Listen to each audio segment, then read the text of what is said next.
Hey yo yo yo, salut les turfeuses, salut les turfeurs, bienvenue pour un nouveau pronostic de Benoît Requin. Ok, place au pronostic du quintet du vendredi 10 avril, direction Paris-Vincennes pour le prix Ariel. 3 attelés, 2850 mètres, 16 partants, réunion 1, course 8, indice de confiance 2 sur 5.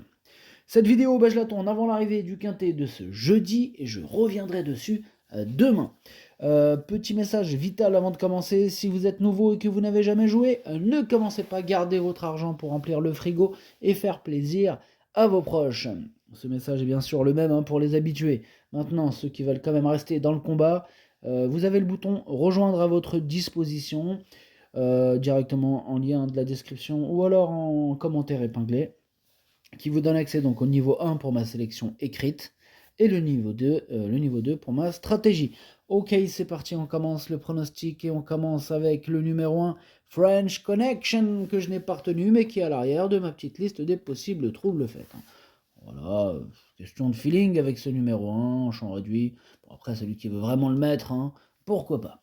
Enfin bref, on passe au numéro 2, Leda Méloise. Alors ce numéro 2, lui par contre, je le raye.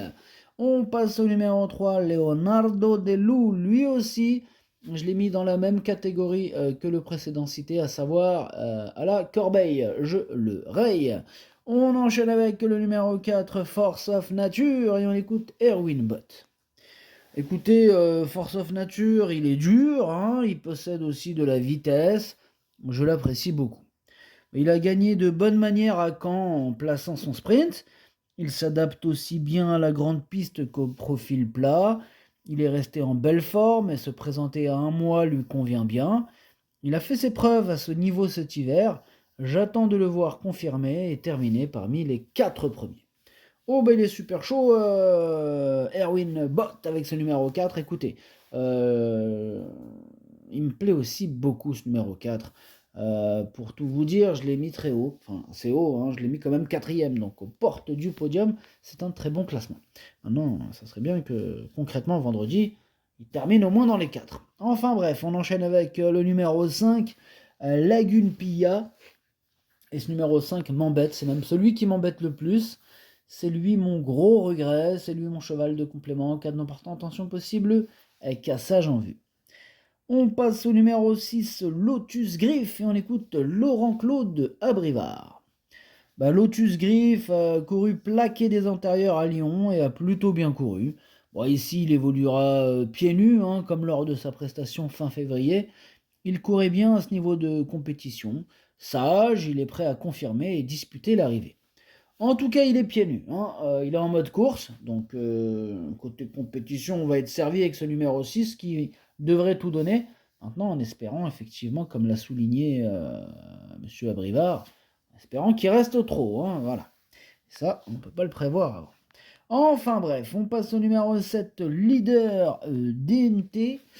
Et ce numéro 7, je ne l'ai pas retenu, mais il est en plein milieu de ma petite liste des possibles troubles faits. On passe au numéro 8, Lainu Mag. Ce numéro 8, lui par contre, je ne l'ai pas du tout retenu, j'en ai préféré d'autres.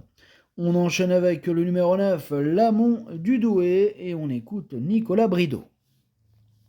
Ouais, Lamont du Douai, il s'est montré irréprochable tout au long du meeting d'hiver. Il a juste manqué d'un peu de chance pour réussir à s'imposer. Vendredi, il fait face à un engagement favorable et sa forme est optimale. Alors certes, il retrouve quelques rivaux qui l'ont déjà devancé, mais à l'issue d'un déroulement de course favorable, il devrait encore prendre une part active à l'arrivée. Ouais, en tout cas, tous les feux sont au vert, ils apparaissent verts les feux avec ce numéro 9 qui fait face à un bel engagement.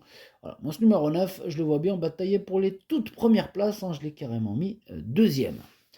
On enchaîne avec le numéro 10, Lord Turgot, et on écoute Mathieu Abrivard. Lord Turgot a réalisé un excellent meeting d'hiver et a rivalisé avec de bons chevaux. Dernièrement, à Laval, il s'est lancé au galop pour sa rentrée après un petit break. Bon, j'ai essayé de le préparer au mieux pour ce bel engagement. Il va se présenter au top et affronte des adversaires à sa portée. Il apparaît comme une bonne base de jeu, hein, je pars confiant. Ouais, il est en plein dans sa catégorie, hein. Il n'a plus à prouver sa compétitivité à ce niveau, évidemment. Là, pour le coup, ça sent bon pour ce numéro 10 qui pourrait rajouter une belle victoire à son tableau de chasse. Voilà, moi, ce numéro 10, c'est lui mon préféré. On passe au numéro 11, First Time Rock. Ce numéro 11, lui, par contre, je ne l'ai pas retenu, c'est un regret.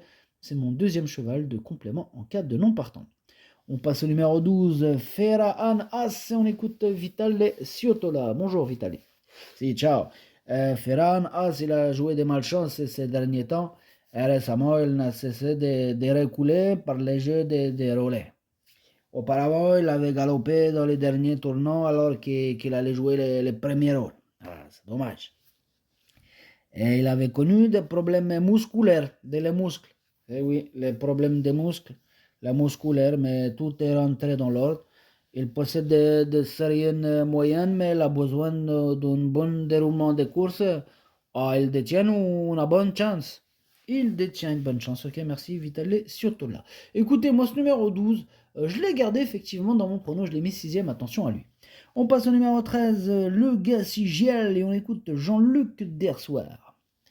Le Gassigiel était encore compétitif dernièrement lorsqu'il s'est montré fautif dans le dernier tournant suite à un problème technique.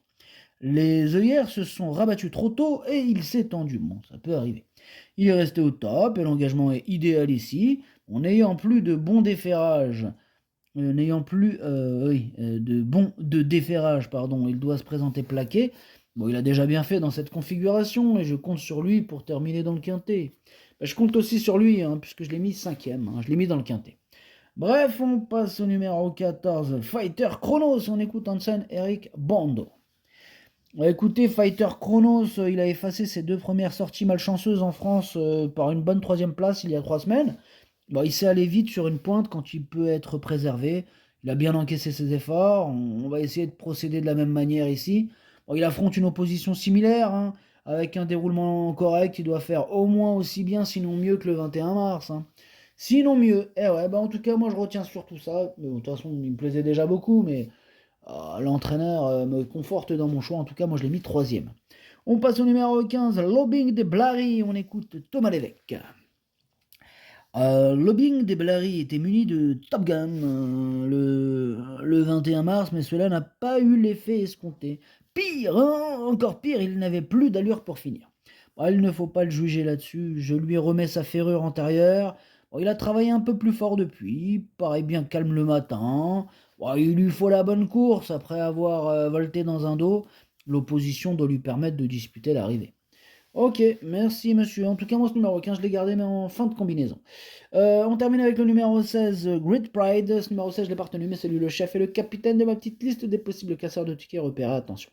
Le pronostic, ça donne 10, 9, 14, 4, 13, 12, 15, 6. Merci d'avoir suivi cette vidéo. N'hésitez pas à mettre un pouce bleu si la vidéo vous a plu. Merci à toutes celles et ceux qui mettent ce pouce bleu. Merci à vous toutes et à vous tous. À jouer avec modération. Bonne chance. Chopez-le-moi. Ciao.